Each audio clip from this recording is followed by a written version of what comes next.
Long before the rise of Sauron, before even the shaping of Middle-earth as we know it, there were other powers, spirits of fire, shadow, and storm. They served the Valar, and some turned to Morgoth. But not all of them are remembered. Some vanished, erased from both history and legend, their fates sealed in the dark corners of Arda. Were they destroyed, or did they become the monsters whispered about in later ages? Dragons, Balrogs, or something worse? These are the lost spirits of Middle-earth, the divine beings who vanished into shadow, never to return.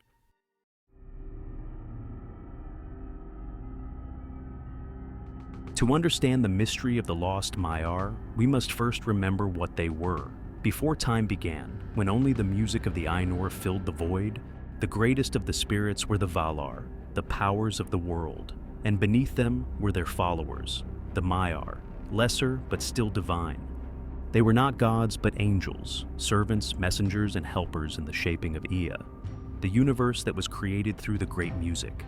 They took on countless forms, spirits of flame and shadow, water and air, earth and starlight. Each Valar had many Maiar beneath them. Aule had smith spirits and craftspeople. Yavanna had spirits of growing things, and Ulmo had his mysterious water servants, who flowed through every river and sea. But there was one Vala who gathered his own followers through fear and lies, Melkor, later known as Morgoth, the black foe of the world. And those Maiar who joined him were forever tainted by his rebellion.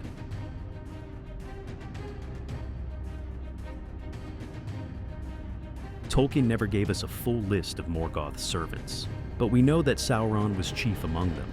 Once the Maya of Aula turned to evil by Melkor's promise of power, and we know of the Balrogs, spirits of fire, who became demons of terror and destruction. They were not born monsters. They were Maiar of flame, corrupted in the earliest days. But here's where the mystery deepens. If Sauron and the Balrogs were only some of Morgoth's servants, who were the rest? We are told that many other spirits joined Morgoth, and that they served him in countless forms. Some may have taken the shape of beasts or shadow or mist. Others could have been sent to corrupt the natural world, to sow discord among the Valar's works. Tolkien leaves us with a haunting line in the Silmarillion. Of the lesser Ainur who were corrupted by him, none have told their tale, yet their evil lingered in the world. None have told their tale, and that silence is where our mystery begins.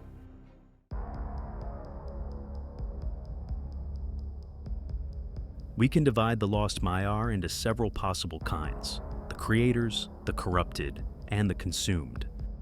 The creators, spirits that turned evil. Morgoth's greatest acts of creation, or perversion, required divine skill. He could not truly create life, as the Valar did, but he could corrupt what already existed. To do that, he needed craftsmen, Maiar who once served Aule, and now bent their art to darker ends. Who forged the great fortresses of Utumno and Engband? Who shaped the armor of dragons, the weapons of the Balrogs, the engines of war that shattered Beleriand? Tolkien never names them, but it's likely they were Aule's former followers, master smiths seduced by Morgoth's promise to remake the world in fire. Some may have perished in the breaking of the world. Others could have survived, their spirits bound into cursed relics or forgotten artifacts buried beneath Middle-earth. The corrupted, beasts and shadows. Then there are the Maiar who may have become the dark creatures of legend. Some scholars suggest that the first dragons, like Glaurung, were animated by Maiar spirits, beings of fire and will encased in monstrous flesh. Dragons, after all, possessed intelligence, malice, and an almost spiritual corruption that echoes the fall of the Ainur. Others believe that werewolves and vampires, those twisted servants of Sauron in the First Age, were not natural beasts at all, but corrupted spirits, Maiar imprisoned within monstrous forms. When Tolkien described Sauron as the Lord of Werewolves, he was likely commanding divine spirits turned into abominations. If true, it means the Maiar who followed Morgoth didn't just become Balrogs. They became the horrors of the world itself, living curses that haunted Arda for ages. The consumed, those devoured by Ungoliant. There is another fate, darker still. Ungoliant, the monstrous spider of the void, was never said to be a Maia outright, but she was a spirit from before the world, likely of similar nature. When she joined Morgoth in his theft of the Silmarils, she consumed light itself, and later, perhaps, other spirits. It's possible that some of the lesser Maiar who followed Morgoth were devoured by Ungoliant, their divine essence feeding her endless hunger. Tolkien writes that she sucked up all light and left darkness unpierceable, and that she later fled into the south of the world, where she ended her own life, devouring herself. Could it be that the souls she consumed still linger?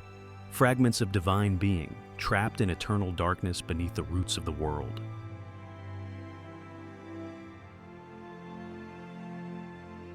When Morgoth was finally defeated in the War of Wrath, many of his servants were destroyed or banished, but others, Tolkien says, fled into the dark corners of the earth.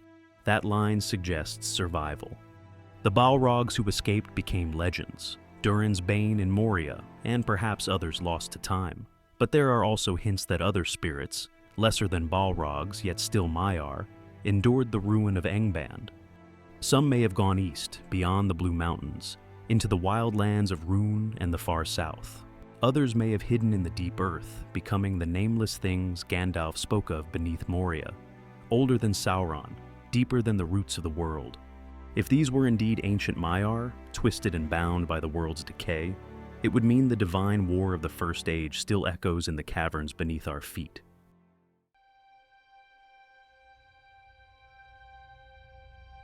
It's easy to forget that not all vanished spirits were evil.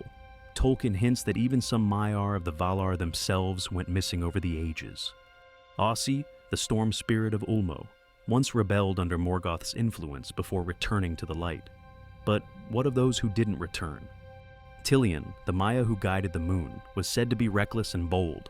His absence in later ages could suggest he fell in battle against the darkness. Arian, the fiery Maia of the sun, was said to be of such purity that no shadow could touch her.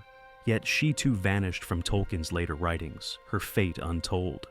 Could some of these wandering spirits lost between light and dark have become legends, mistaken for ghosts, wraiths, or elemental beings in the Second and Third Ages?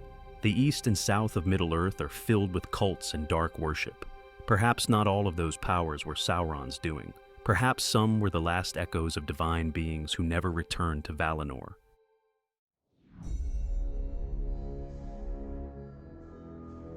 If we follow this thread to its end, we come to one final question. Did any of Morgoth's Maiar survive the fall of Sauron? When Sauron was unmade in the fires of Mount Doom, his spirit was said to be forever robbed of form and power. But Tolkien hints that evil itself cannot be destroyed, only diminished. In the Silmarillion, we're told, the shadow of Morgoth lies upon Arda still, and all evil in it is of his making. So, if Morgoth's corruption endures in every dark corner of Middle-earth, then the spirits who served him, the lost Maiar, might also endure. Their essence may still cling to the world, not as beings with will or form, but as echoes, haunting forces behind ancient curses, sleeping in ruins or whispering through the east.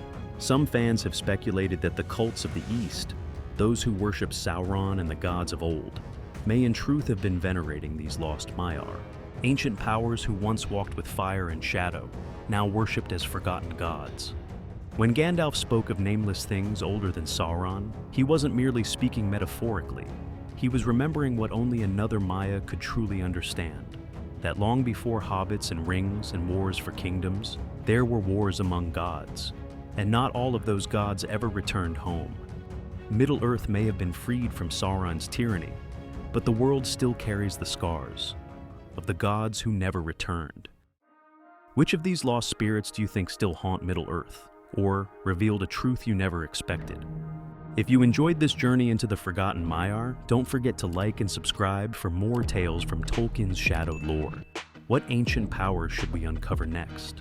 Let me know in the comments. Thanks for watching, and as always, see you on the next one.